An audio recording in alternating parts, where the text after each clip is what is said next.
Buongiorno amici del canale! Oggi vi ho riservato una sorpresina, non la vedete ancora, arriverà tra un po'.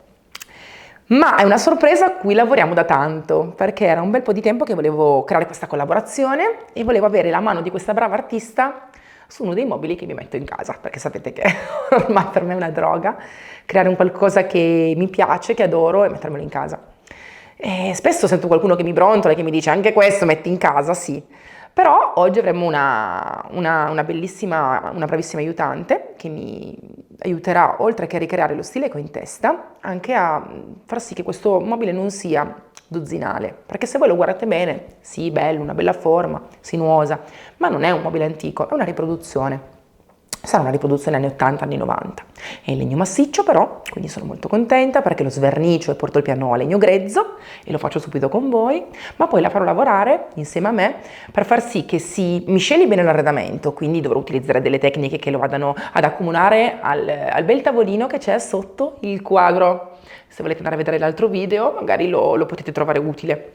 Quindi utilizzerò la stessa tecnica per far sì che i due mobili si trovino, si associno, ma nuance differenti, colori differenti. E con la mano di Alessandra renderò questo pezzo veramente unico. Partiamo.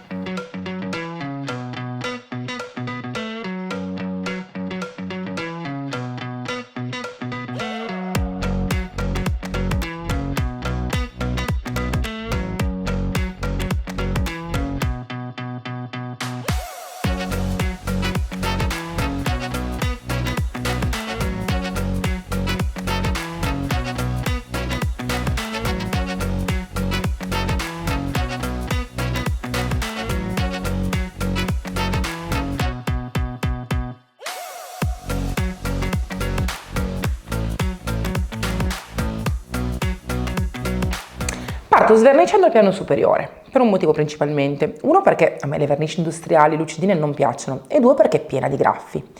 E amo il piano superiore in legno, anche perché in casa ho moltissimi particolari in legno, le porte, alcuni mobili, quindi io adoro la venatura del legno grezzo a vista. Invece la parte sotto la decoriamo. Quindi sverniciatore biologico biodegradabile Magic Paint, un bel pennellaccio, non nuovo, un pennello che avete già usato un bel po' e lo stendo su tutta la superficie.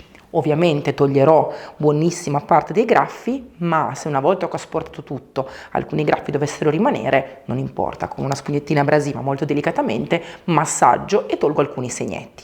Però ricordate, è molto meglio eliminare le vernici con uno sverniciatore piuttosto che respirare tutta la polvere di levigatura. Quindi stendiamo lo sverniciatore. Metto un po' di sverniciatore, lo colo così. Vedete, sembra che ne metto tanto, ma ne metto pochissimo, infatti è ancora pieno. Però lo colo perché mi aiuta a spalmarlo meglio e ovviamente cerco di stenderlo omogeneamente e mi raccomando non troppo sottile.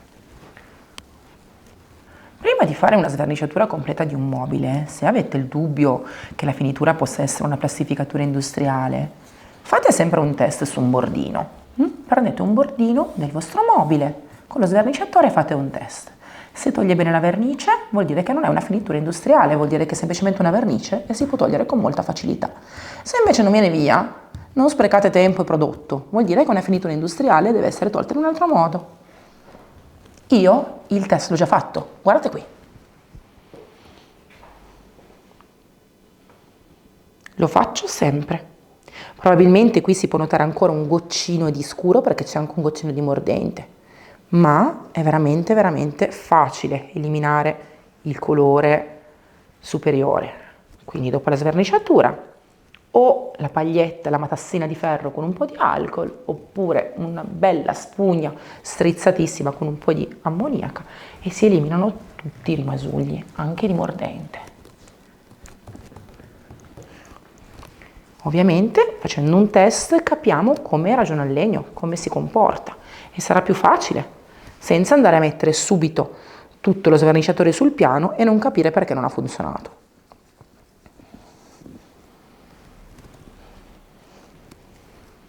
Io ho già idea quindi di che tonalità prenderà il mio legno, perché col mio test so già su quale nuance andrò a giocare e sarà ancora più facile lavorare su questo pezzo. Ultimo pezzettino, vedete che ne ho usato pochissimo perché ce n'è ancora quasi metà. Ora lo lascio agire almeno una mezz'oretta e poi partiamo con la mia bella spatola e togliamo tutti gli eccessi. Come vedete, qua c'è la pellicola, perché era quasi ora di pranzo. E allora, dopo aver steso bene bene il protettivo, ho detto, beh, sai che c'è, ottimizzo, vado a mangiare e poi torno. È passata più o meno un'oretta. E ora togliamo. Perché ho messo la carta? Uno, perché qua dentro c'è il riscaldamento e i termoconvettori comunque seccano molto l'aria, quindi non è una questione di caldo-freddo, ma di secchezza dell'aria. Questa secchezza dell'aria mi avrebbe provocato sicuramente anche una secchezza dello sverniciatore e per agire bene, per funzionare, non si deve seccare, ok? Quindi ora sono tornata, è passata un'oretta, tolgo via la pellicola. Wow! Guardate, togliendo praticamente già si sposta via perché è rimasta attaccata alla plastica e si scolla via tutto. Uno, per dire che è importante non lasciare poi la pellicola troppe ore, perché come vedete, anche se c'è la pellicola, comunque porta via tantissimo prodotto. E secondo, perché in realtà non serve molto più tempo rispetto a un'ora e mezza massimo. Ora prendo il geppetto e tolgo. Come vedete non l'ho tolta tutta. Perché? Perché nel frattempo che io tolgo quella si asciuga, quindi la lascio lì, inizio a togliere un pezzo e dopodiché tolgo quello e continuo.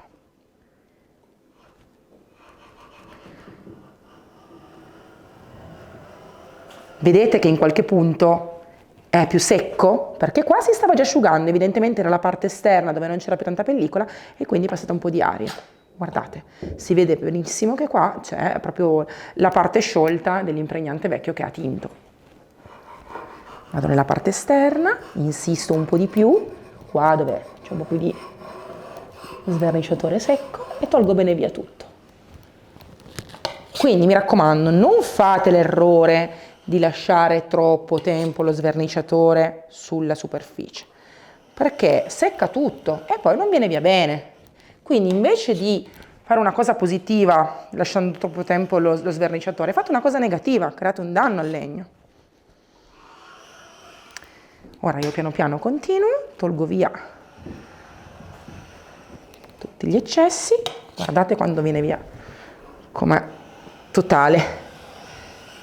E buonissima parte dello sverniciatore è già qua, guardate, bellissimo, si spellicola e sembra veramente un nastro carta che toglie via le rimanenze, guardate che bello.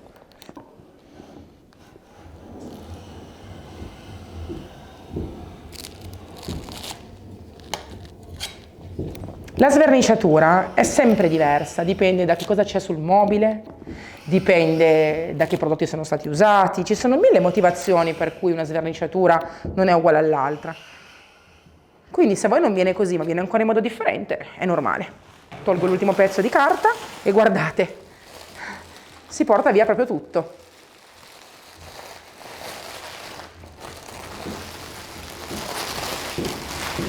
E voilà! Quindi non fate mai seccare lo sverniciatore sulla superficie, va bene? Perché è molto pericolosa questa cosa, perché si riattacca tutto, si riattacca anche la vernice. La vernice che avete appena sverniciato si può risaldare alla superficie. E nessuno lo vuole. E voilà! Adesso faccio ancora una passata e poi faccio il bordo usando anche una spazzolina. Guardate il piano sverniciato, quanto è bello, è spettacolare. E mi sono accorta che è un cassettoncino interamente realizzato in legno di mogano, veramente una cosa spettacolare. È in stile Luigi XIV, peccato che è una riproduzione ovviamente molto industriale del nostro secolo, quindi nonostante sia di fattura ottima, non è un pezzo autentico dell'epoca, non è un pezzo originale, purtroppo. Quindi a malincuore posso colorare. Per tanti di voi che mi diranno no, lascialo così, non lo lascio così perché la parte sotto è bella nella forma ma non mi piace particolarmente. Quindi la parte sotto la colorerò e invece la parte superiore rimarrà così, respirando col suo bellissimo legno di mogano per tantissimi anni, con un vezzo che fra un po' vedrete. Quindi preparo la base per la parte sottostante e la voglio alleggerire perché queste maniglie sono belle e soprattutto non possono assolutamente essere cambiate perché sono fatte su misura. Hanno addirittura la stondatura del cassetto che vedete non è dritto, è stondato. Quindi la ferramenta deve essere comunque mantenuta e preservata. Quindi colorerò la ferramenta perché la voglio leggermente alleggerire, non mi piace che sia così tanto prorompente. Quindi coloro su tutto, su ferro, su legno dei cassetti, su legno della cassa del mobile e farò una prima passata di Rocher materico. Preparo il mio composto di base mettendo del Rocher e della polvere Magic Star. Abbondo, la voglio bella densa. Metto più o meno 200 grammi di Rocher, è il mio avanzo del barattolo. Ne rimane ancora un pochettino, ma questo mi basta. Ora metto 2 cucchiai di polvere materica Magic Star, poi giro e se non basta ne metto ancora un po'. 1 e 2.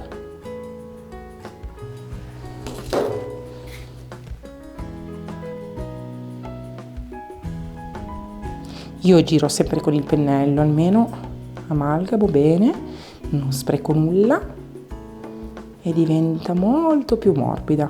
Il pennello si integra già bene con il colore.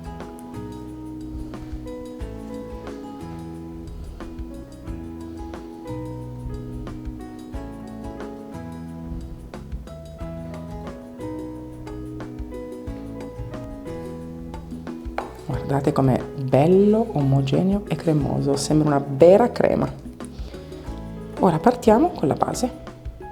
Il mio impasto è perfetto, guardate che crema, stupendo, ti viene voglia di mangiarla. E utilizzo il mio pennellone King per dare una bella matricità a tutta la struttura. Ovviamente ho già fatto acqua sulla superficie, quindi ho già lavato bene la superficie, solo il cassettone, non il piano, perché il piano essendo stato sverniciato. Ora picchietto e faccio tutto, anche la ferramenta. La chiave la coloro nella toppa perché non voglio colorare la parte interna. Via! Oggi stenderò la prima mano di vernice utilizzando il mio pennellone. Poi passerò anche la spugna per dare una base materica un pochettino più naturale rispetto a quella che otterrei solo con il pennello. Ma tanto devo fare 2 passate, 2 mani, quindi prima una e poi l'altra.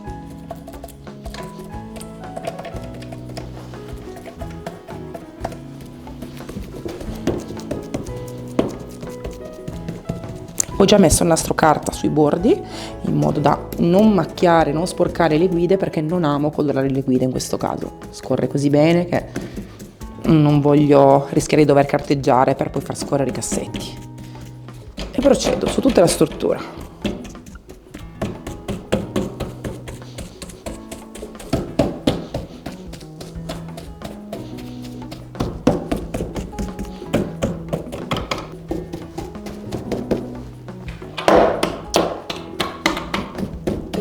Finisco e vi faccio vedere anche la struttura.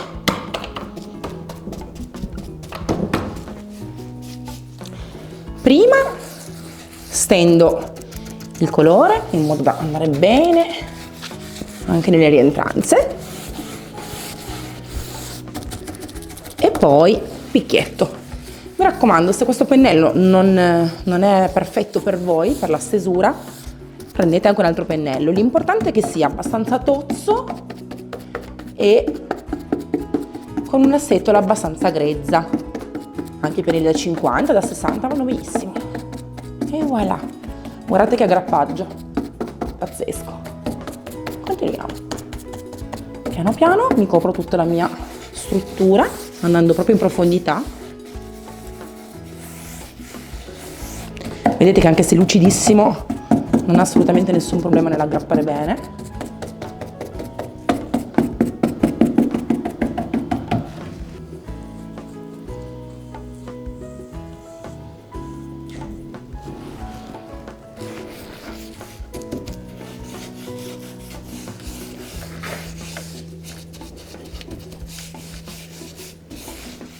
Voilà.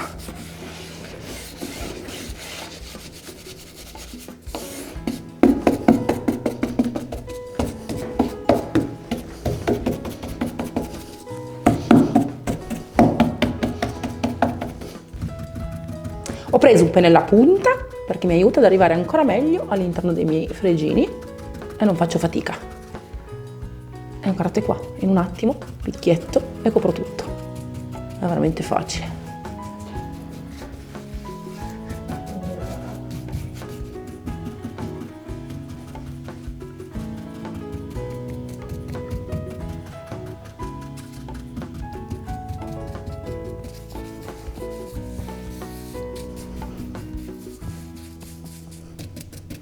Seconda mano di Rocher Materico su tutta la superficie e lo stendo con un pennello. Io adesso utilizzo il punta 4, che è un pennello a punta.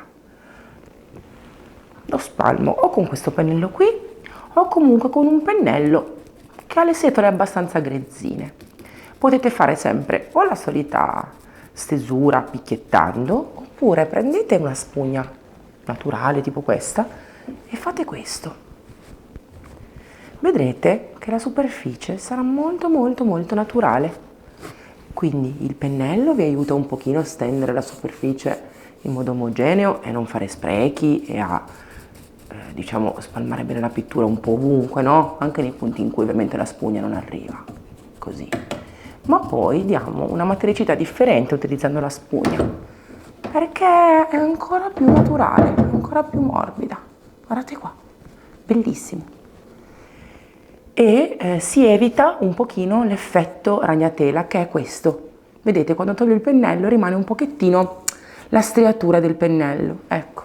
Invece usando appunto la spugna ci risparmiamo questo brutto effetto antiestetico. Ovviamente non fa tantissima differenza, solo a un occhio clinico si vede, però se vogliamo preparare bene una stesura materica di qualità, per fare poi un effetto materico anche dopo molto bello, molto omogeneo, molto raffinato, secondo me vale la pena perderci qualche minuto in più. Quindi io stendo un po' la mia pittura dappertutto, come vedete ora sto facendo i cassetti anche in questo modo, vedete, mentre sono nel cassettone, perché riesco a trattarli meglio, riesco a gestire meglio anche la maniglia, la struttura del cassetto. Spalmo bene la mia pittura e poi, prima che si asciughi, passo la mia spugna e cerco di fare la mia spugnatura delicata. Sono sicura che farà molto la differenza come base materica. Continuo.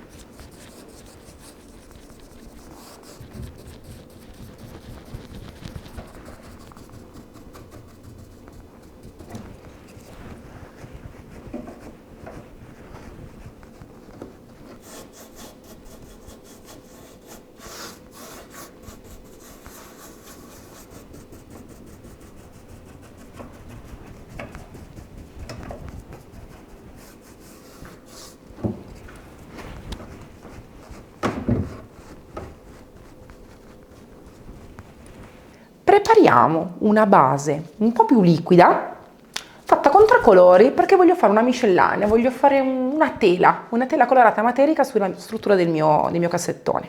Ho scelto 3 tonalità che tra loro si miscelano molto bene, si omogenizzano molto bene. Il vintage, che è un marrone tabacco molto intenso, il London Fumé, che è proprio un fumo di Londra, molto denso anche lui come tonalità e molto pigmentato, e poco noi parisienne. Metto un po' di nero perché in alcuni punti, tipo sulle zampine o in alcuni punti, voglio anticare un po' di più. Farò una stesura a pennello e a panno perché ho proprio piacere di fare una cosa molto miscelata, quasi come se fosse una nuvola ovattata. Quindi miscelo le mie 3 tonalità con dell'acqua a piacimento. A piacimento perché ricordate che più acqua mettete, meno macchiamo, e viceversa. Meno acqua mettiamo, più il colore sarà pigmentato denso e quindi macchiamo di più la superficie. Qua più o meno ne ho messi 2 cucchiai, però di marrone, di vintage, ne metto ancora un goccino perché so già che lo userò abbastanza. Anche di London ne utilizzo abbastanza. E vedete che la densità cambia assolutamente in base alla tonalità. Questo perché ogni colore è stato proprio studiato nella struttura, nell'aggrappaggio, nella coprenza, quindi non troverete mai un colore magic uguale all'altro. E qua abbiamo il Nuit Parisien, che è leggermente, proprio poco più liquido, vedete? Pochissimo, ma comunque molto molto pigmentato. Quindi ne metto ancora un goccino, ma poco, perché ne userò un po' di meno. Acqua, più o meno su 3 cucchiai di colore metto 2 cucchiai di acqua, anche qui e anche qui. Vedete che è molto a sensazione e fatelo anche voi, non andate a pesare troppo, perché comunque è giusto capire la liquidità dei colori, la densità dei colori, è giusto capirla, non pesare, perché ci potrebbero essere delle volte in cui magari non avete né una bilancina né una caraffina. Giro, giro, giro, giro, perché devo miscelarla bene. Ricordate però che man mano che si lavora devono essere miscelati i colori, non potete girarli all'inizio e poi basta, perché altrimenti tenderanno assolutamente a dividere. Io ora faccio un test e vedo che comunque è ancora molto denso, quindi metto ancora un goccino di acqua, perché la voglio un pelino più fluida. Giro ancora un pelino, ci siamo, benissimo. Il vintage sarà, diciamo, la percentuale di colore più utilizzata oggi. Non fumè, uguale. E ovviamente sia un po' schiarito, perché le tonalità, quando aggiungi acqua, sapete che non rimangono uguali, si alleggeriscono. Infatti, se vedete, è un grigio leggermente più caldo oggi. Mettendo l'acqua, vedete, non è il classico fumo di Londra intenso, ma è leggermente più chiaro. Stessa cosa per il mio Parisien. Mettendoci un po' di acqua tenderà a diciamo esaltare le sue note verdastre e marroni. Infatti il mio Parisien non è un nero ottico, assolutamente no.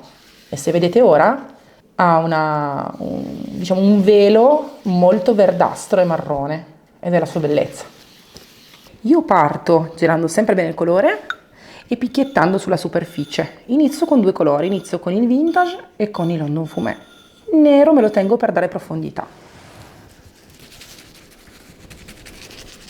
Non importa se dovessi per caso colare all'interno, posso sempre pulire in un secondo momento.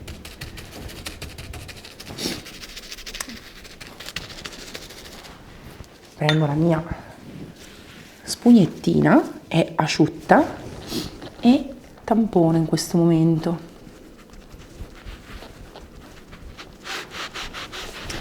Tampono, macchio, coloro, sposto, muovo. Cerco di creare la mia tonalità, la mia idea che ho in testa.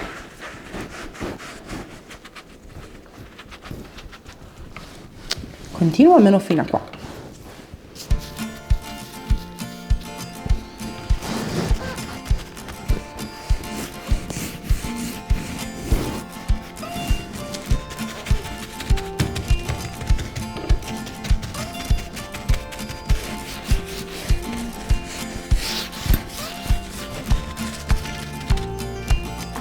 Panettino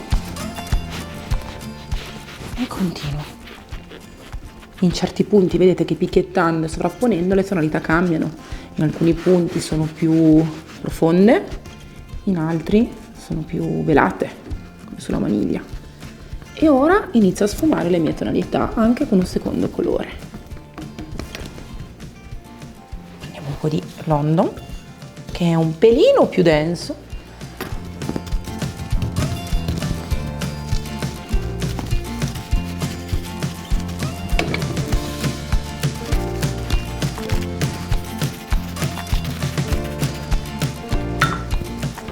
E lo lavoro anche qui.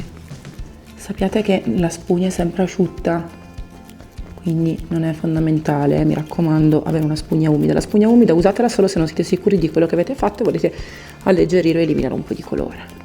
Io amo che in alcuni punti il marrone sia puro e in altri invece sia, diciamo, miscelato al grigio. Se volete tingere di più dovete strofinare.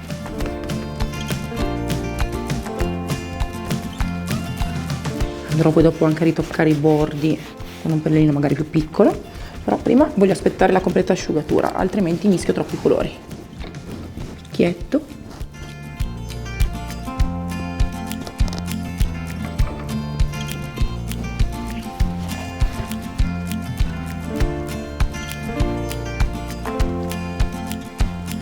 che vi consiglio, se non siete sicuri con questa tecnica di riuscire a essere veloci, fate piccoli pezzi per volta. Vedete, adesso io lascio asciugare perché voglio vedere come le tonalità si miscelano tra di loro e poi sicuramente ci ritornerò fra un po' con un terzo colore. Ma prima finisco il mio cassetto e finisco le mie tonalità da questo lato.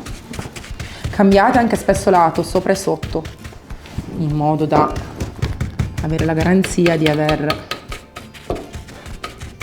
coperto bene tutto, avere anche qua una carezza e non avere macchie, perché ricordate che la striatura macchia. E voilà, tamponiamo e ora passiamo di qua, ripetendo la stessa cosa. Anche qui vedete le sfumature come sono differenti. Ora man mano che asciuga prenderà una tonalità ancora differente. Mi sono messa con il mobile, diciamo, coricato, proprio per questo motivo, perché volevo che le tonalità si soffermassero sulla base e non colassero.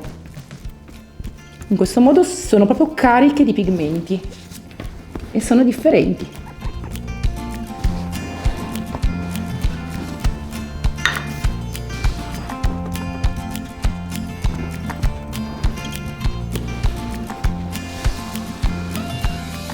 Giro, giro, giro, perché sapete che mi ha messo acqua e quindi prima di prendere colore sempre lo scarico un po' di più perché non voglio che macchi troppo. E ora di nuovo intorno alla chiave, per la mia sfumatura grigiastra, intorno alle mie maniglie, sotto la mia maniglia e nel mio lembo. Anche in questo punto. Non deve essere completamente uguale rispetto all'altro lato perché il tempo non antichizza nello stesso modo e le mie sfumature non vogliono neanche essere troppo, diciamo, antiche. È una sorta di reinterpretazione.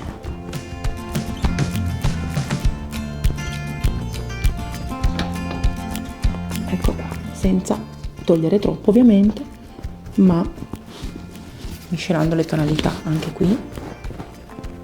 Ovviamente le sfumo e ovviamente quando asciugherà vedremo che questo London Fumé, che è alla base, che ora è molto liquido, donerà una sfumatura ancora differente perché si è fuso con il vintage. Prendo un goccino di nero ma poco e lo passo appena sotto la maniglia, lo vedrete poi ancora meglio dopo sul lato quando misceleremo tutti e tre i colori, ma è importante capire che comunque i colori devono sempre essere molto sfumati su tutta la struttura, non si fa mai in un punto sì, in altri no, altrimenti non sarebbe omogeneo. Giro bene, scarico benissimo e utilizzo il mio pennello da 30, spugnetta sempre, e tampono anche qui.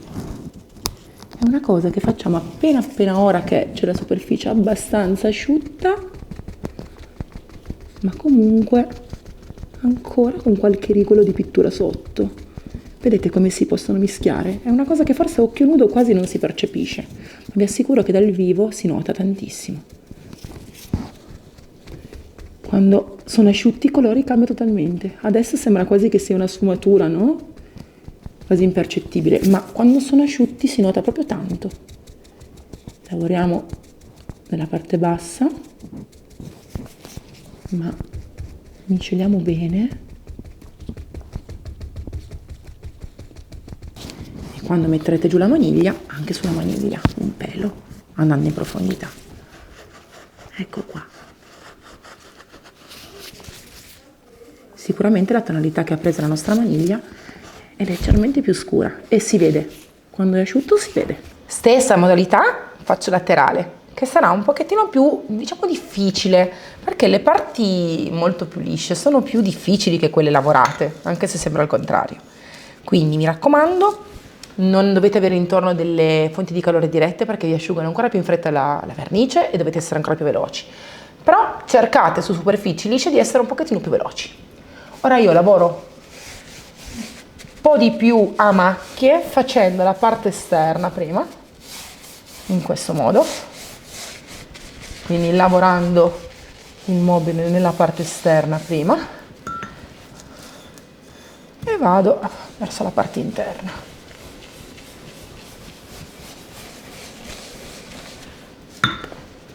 Uso sempre la mia tecnica di spugnatura tamponando, ovviamente viene bene così perché sotto c'è una base materica. Se non avessi avuto questa base materica era più difficile. Asciugo prima i bordi laterali quando sono con la mia spugnettina in purezza perché non voglio macchiarla di grigio, e quando ho finito di lavorare sul marrone vado poi sul grigio tamponando. E ovviamente man mano che si asciuga cambia, quindi voi non dovete avere fretta, dovete anche mettervi di fronte al fatto che magari è da rifare 2 volte questo passaggio, perché magari man mano che asciuga la tonalità si modifica, cambia. Quindi piano piano lavorate sia sull'estremità che sulla parte più interna, cercate di iniziare a miscelare le tonalità.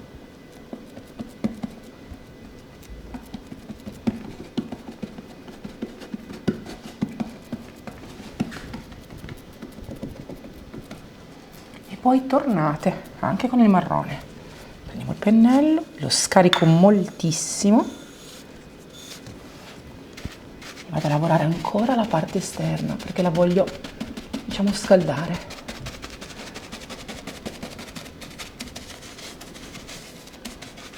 Faccio questa parte qui.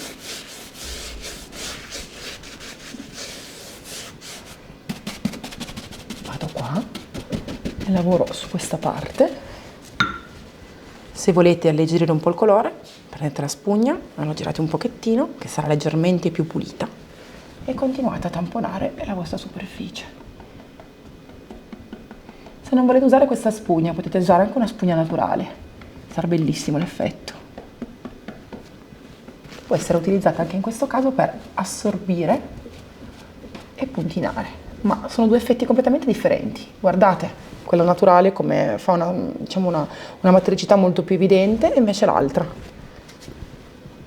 Ora io continuo con questa perché mi piace vedere una cosa molto più delicata ed omogenea, fitta.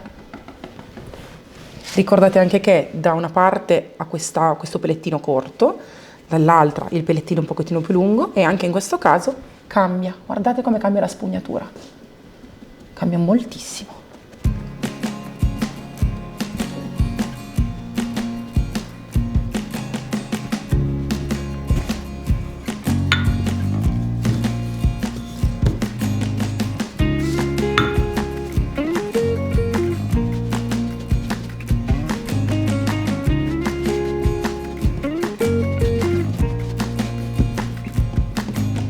Finisco questo lato, faccio l'altro e poi la prossima tecnica. È arrivato il momento di anticare, ma oggi con questa bella base materica non voglio solo passare la spugnettina abrasiva, non voglio togliere solo superficialmente, voglio andare anche un po' in profondità, quindi vi consiglio questi metodi. Ho Geppetto, la spatolina che ha un semitaglio all'inizio e quindi asporta, ma diciamo è anche morbida come striatura se lo si passa sulle parti più lisce. Oppure il raschietto a goccia, è molto affilato, quindi attenzione, lui toglie proprio dei pezzi di legno se si va giù pesante.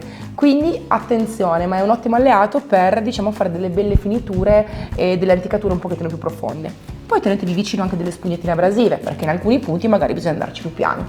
E quindi voglio anticare tutta la superficie in modi differenti, in alcuni punti di più, in altri di meno. Parto con la spatolina.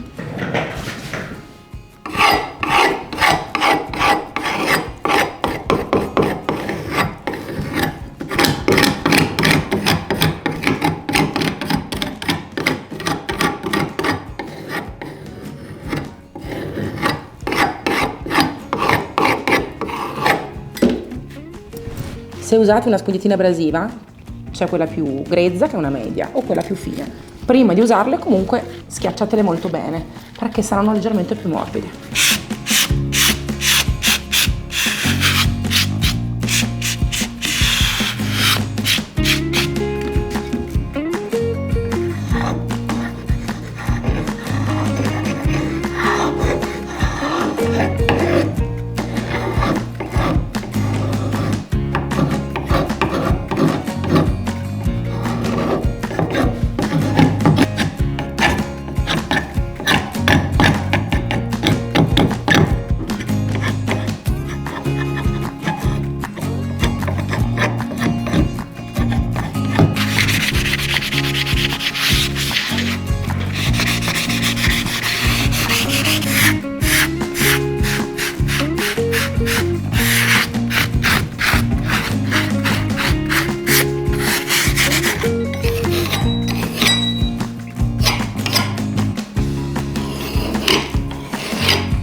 Pannettine microfibra morbido e passiamolo per iniziare a vedere la texture del mobile, perché non abbiamo perso le sfumature di colore che abbiamo fatto prima, anzi adesso sono tutte quante miscelate benissimo.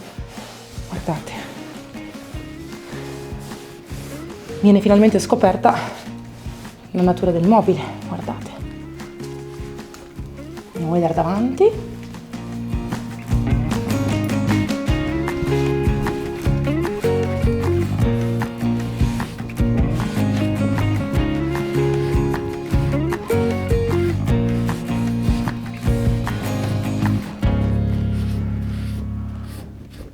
Sorpresa! In realtà Alessandra mi ha aiutato a finire la struttura del mobile ed è arrivata in tempo per la sorpresa a voi riservata, perché decoreremo il piano superiore usando come base questo bellissimo stencil che si chiama Grottesca, ed è uno stencil che abbiamo creato anche per le, diciamo, decorazioni murali, ma ho questa bravissima maestra qui con noi oggi perché ci insegnerà a fare, diciamo, a utilizzare uno stencil come base ma renderlo più tridimensionale, diciamo, a farlo sbocciare.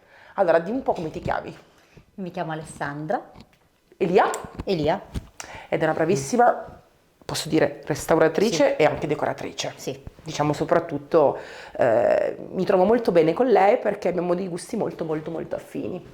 E allora, siccome lei è della mia zona, ho detto, senti, ma perché non facciamo una bella collaborazione e non facciamo vedere a casa anche come partire da uno stencil classico che si trova sempre in commercio, tipo quelli di Magic Paint, e si riesce a creare un qualcosa di veramente figo, unico, ultra pittorico. E hai detto sì. Ci proviamo.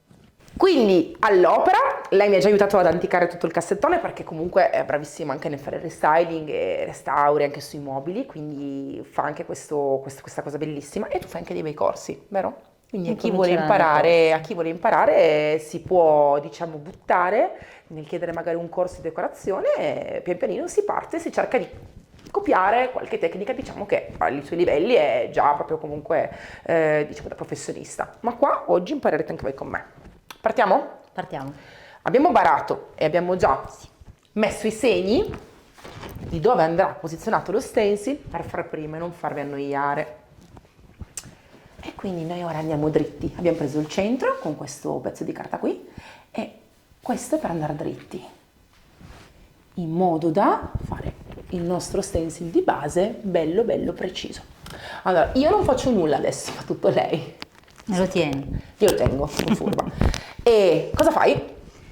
Allora, visto che la base del mobile era Rocher, optiamo per usare Rocher anche sulla base dello stencil.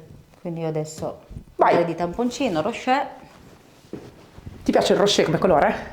Tantissimo. Vero che copre? Copre tantissimo, poi un colore caldo. Mi piace molto. Allora, qui lavoriamo direttamente sul legno grezzo, quindi sarebbe il Bravissimo. caso anche di caricarlo un pochino di più Perché assorbe un pochino. perché assorbe un pochino di più. Un bellissimo legno di mogano, quindi abbiamo lasciato legno proprio grezzo, solamente diciamo sverniciato e rifinito e basta, perché è proprio bello. E sarà ancora più bello arricchito da questo bellissimo disegno. Come vedete lo stencil lei lo fa picchiettando dall'alto verso il basso, non struscia.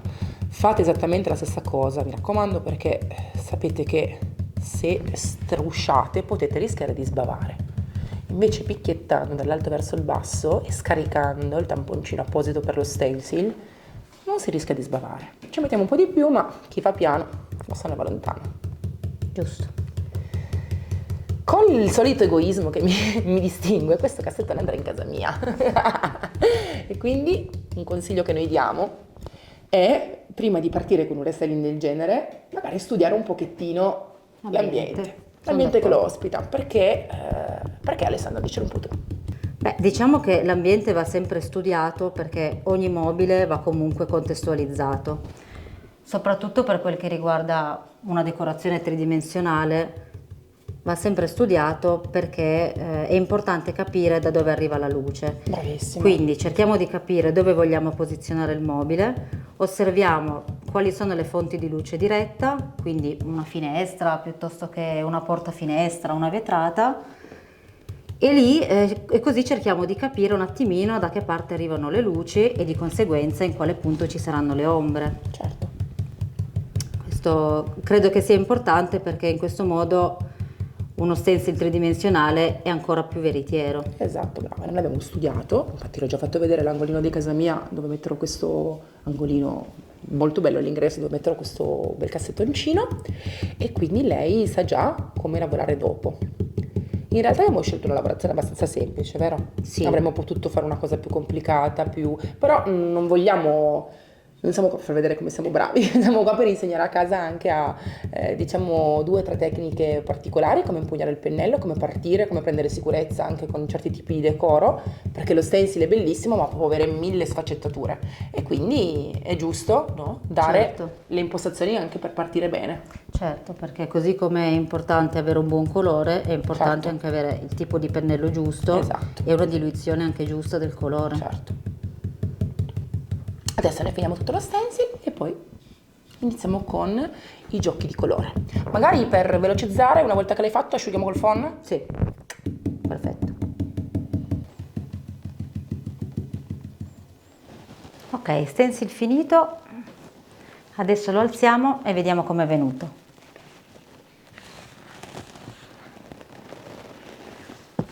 Voilà, perfetto. Adesso lo asciugo con il phon e poi procediamo. Adesso prepariamo i colori.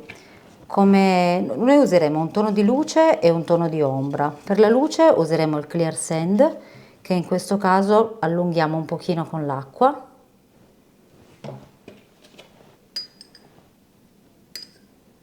Non possiamo lavorare con un colore puro perché sul legno assorbirebbe troppo e il colore non scivolerebbe bene. Per lo scuro invece, visto che abbiamo avanzato il London Fumé e il Vintage dai lavaggi del mobile, ne approfittiamo, li mescoliamo, così creiamo un tono per fare l'ombra. Quantitativo più o meno a occhio, un 50 e 50, e anche questo lo allunghiamo un pochino con l'acqua.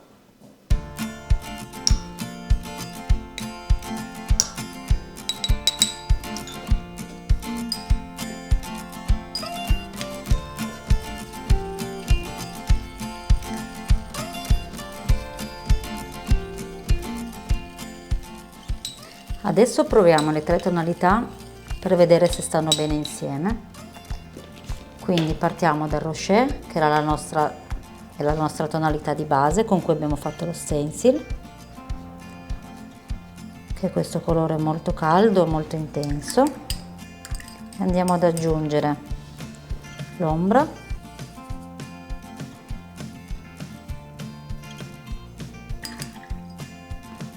E poi la luce.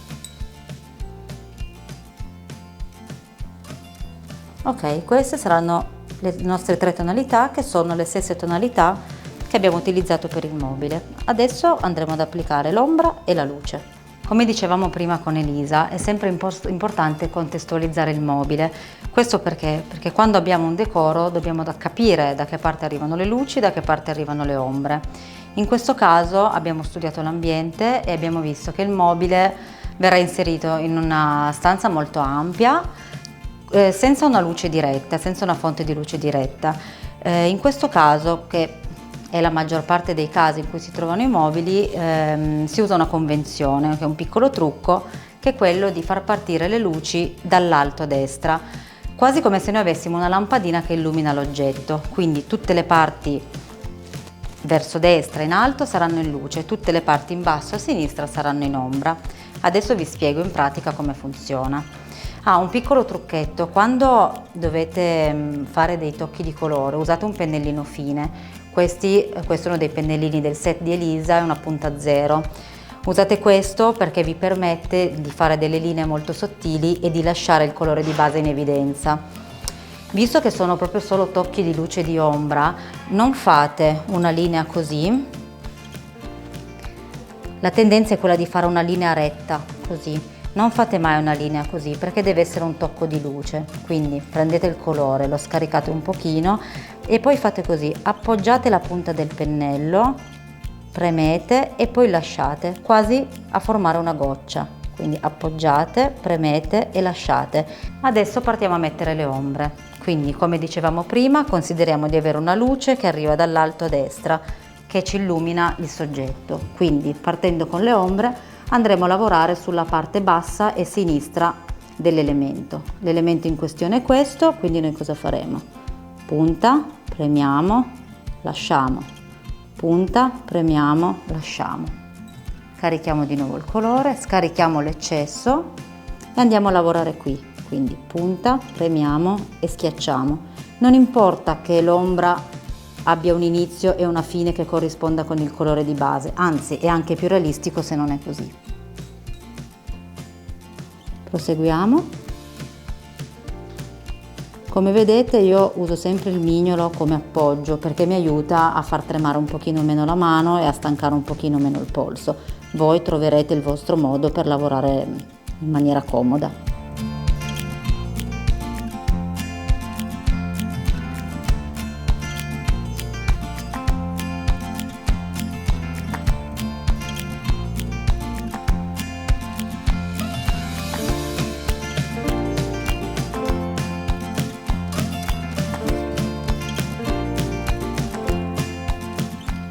Vi faccio vedere adesso questa parte che è un pochino più grande e le luci e le ombre rendono meglio perché la superficie, il colore di base rimane più visibile. Quindi stessa tecnica che abbiamo usato prima, lavoriamo sulla parte bassa per creare le ombre, appoggiamo il dito, appoggiamo la punta, schiacciamo e lasciamo andare. Appoggiamo la punta, schiacciamo e lasciamo andare.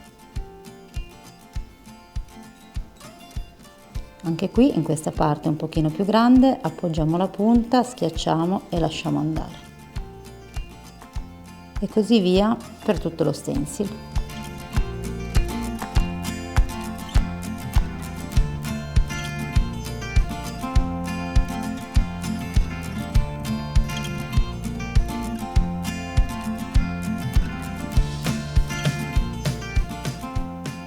Le ombre sono finite, possiamo passare alle luci.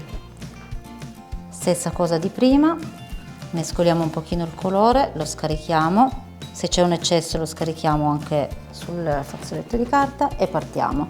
Se prima le ombre sono state messe in basso, adesso con le luci andremo nella parte alta. Stessa cosa, puntiamo, schiacciamo e alziamo, puntiamo, schiacciamo e alziamo. Riprendiamo il colore e ripartiamo. Ricordatevi, tocchi piccoli perché sono colpetti di luce, non sono linee che seguono la base da cima a fondo, sono solo tocchettini.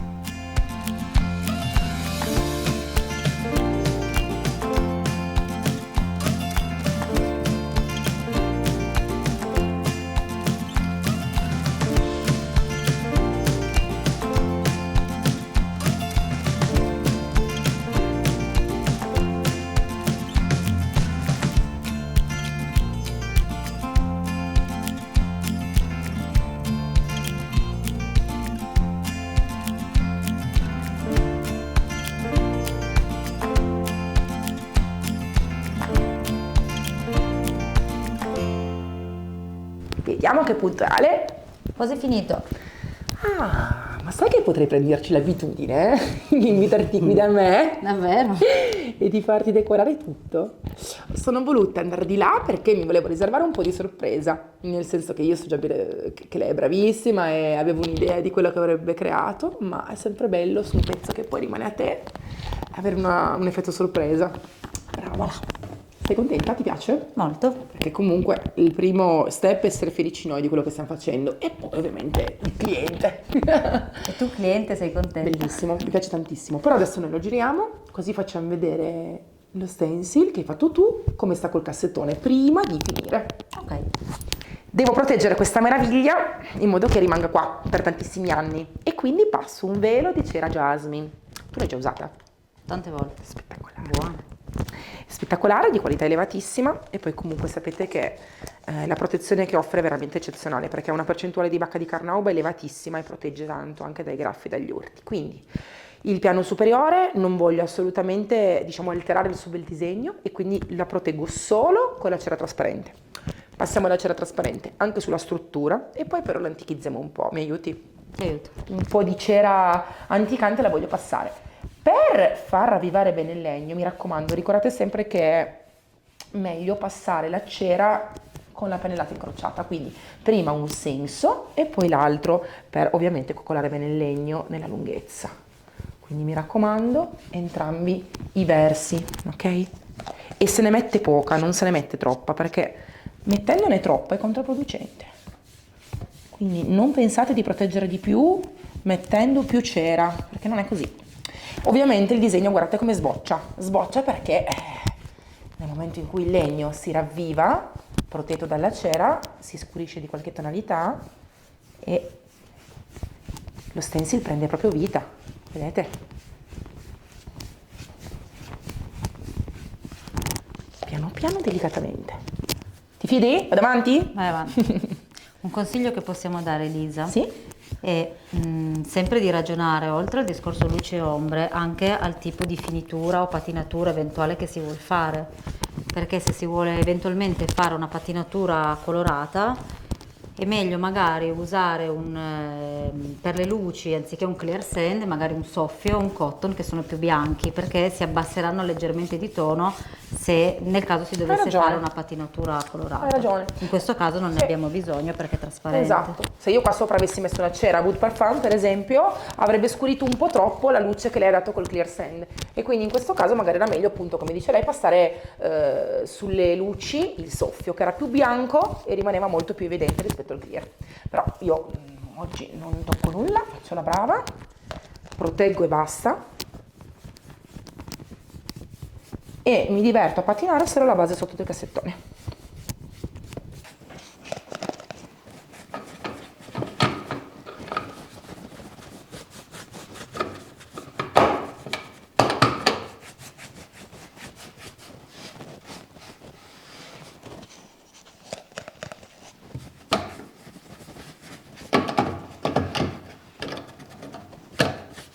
È arrivato il momento di patinare tutta la struttura del mobile. Mi aiuti? Ti aiuto. Usiamo la cera Wood Parfum, che è una cera anticante che ha proprio una tonalità noce molto calda. Usiamo la cera solida, non quella liquida, perché la liquida lascia un bagliore leggermente satinato e non lo voglio su questo mobile. Quindi utilizziamo quella solida e usiamo un pennello furbo a punta perché va bene all'interno dei fregi. Quindi la spalmiamo e dopo pochissimo tempo la togliamo per alleggerire. Andiamo in profondità, bene, in modo da anticare alla base. Non dobbiamo togliere le sfumature che abbiamo creato sulla struttura, per carità, però dobbiamo comunque andare in profondità perché l'anticatura fa risaltare bene il tutto se è profonda, altrimenti non risalterebbe nulla. Mi fermo qui, tu mi finisci tutto e io vado avanti di qua. Quindi vedete in questo caso per esempio spingo bene la cera dentro in modo che mi dia proprio la profondità.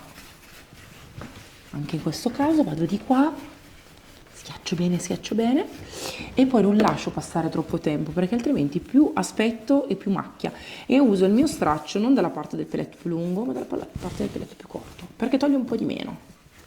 Lo lascio così un po' liscio e poi pian pianino togliamo. Poi ognuno ha la sua mano, quindi a me verrà in un modo, a Alessandra in un altro, a voi verrà in un altro, e non c'è un giusto o sbagliato per forza, è semplicemente gusto personale. Ecco qua. Ale, è vero che quando tu fai magari dei restyling su commissione fai anche dei bozzetti spesso? Sì, mi capita di farli anche perché molte volte il cliente ha bisogno proprio di avere un'idea proprio del finito del lavoro. Esatto, infatti voi vi vedete un restyling su un pezzo come questo per esempio e magari definite diciamo delle tecniche proprio perché le vedete su di me, ma magari quando provate vi piace più leggero, più pesante, più anticato, di meno. Ed è per questo che un professionista quando lavora su commissione ha bisogno di capire cosa ama il cliente, e per questo motivo è sempre meglio fare un bozzetto. Quando vi dico provate la tecnica prima su un punto nascosto è la stessa cosa. Quello che io faccio qui direttamente nel frontalino voi dovete provarlo su un punto nascosto, così capite quanto vi piace anticare.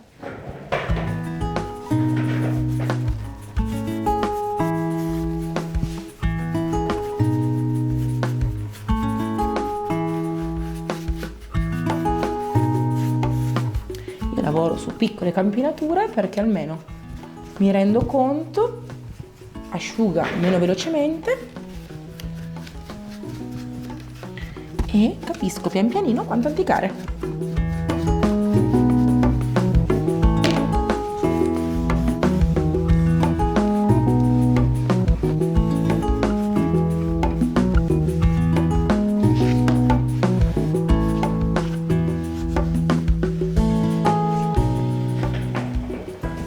Anche questo restyling è finito. Ti piace? Molto. Sei soddisfatta? Sì.